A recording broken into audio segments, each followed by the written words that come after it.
Un salon de l'emploi transfrontalier sur le commerce électronique s'est récemment tenu à Yiwu, dans la ville de Jinghua. Des entreprises y recrutaient des animateurs et des vendeurs parlant couramment des langues étrangères autres que l'anglais.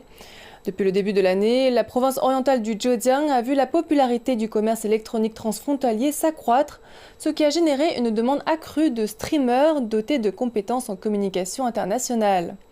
Les entreprises se démènent pour trouver des candidats maîtrisant d'autres langues étrangères que l'anglais. Plus de précisions dans le reportage qui suit. Nous nous concentrons sur les postes linguistiques et recherchons plus particulièrement des personnes parlant espagnol, russe et portugais.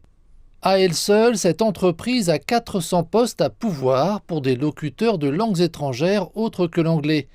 Avec l'augmentation du nombre d'utilisateurs sur les plateformes de retransmission en direct à l'étranger, telles que TikTok et Amazon, davantage d'entreprises de commerce électronique font évoluer leur commerce en direct d'une version nationale à une version internationale.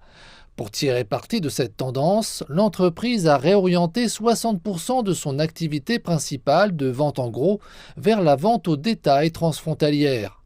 En outre, elle a lancé des activités de retransmission en direct pour plus de 10 de ses boutiques en ligne, ciblant une variété de pays allant du Brésil au Japon. Ce faisant, elle a découvert que l'ajout d'un animateur conversant dans une langue étrangère autre que l'anglais attire plus d'adeptes. Notre service deviendra plus centré sur la clientèle en même temps qu'il stimulera le volume de marchandises brutes de notre plateforme de commerce en direct. Bien qu'elle offre un salaire annuel compétitif de près d'1 million de yuan, l'entreprise n'a pu recruter que 4 personnes qualifiées en raison de la pénurie de talents. Les statistiques indiquent que 16 000 spécialistes dans diverses langues sont nécessaires dans le centre du commerce électronique transfrontalier de Yiwu. 90% des diplômés de l'Université de l'industrie et du commerce de Yiwu ayant une spécialisation en langues étrangères ont déjà été retenus par les employeurs.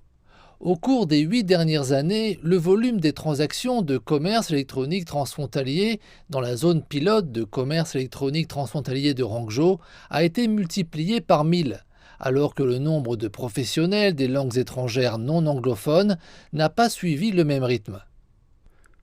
La plupart d'entre eux travaillent à temps partiel et il n'y a tout simplement pas assez de professionnels disponibles.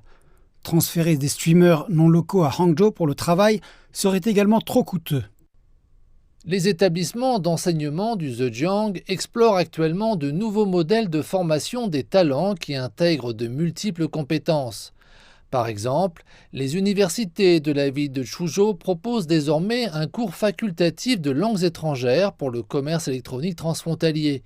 Et la faculté des sciences et des technologies de l'université de Ningbo s'est associée à une alliance industrielle locale pour lancer une nouvelle faculté du secteur du commerce électronique. En outre, les étudiants de l'université Ueshu de Zhejiang, spécialisés dans les langues étrangères autres que l'anglais, peuvent choisir des cours liés au commerce électronique transfrontalier au cours de leur 3e année afin d'élargir leurs compétences professionnelles.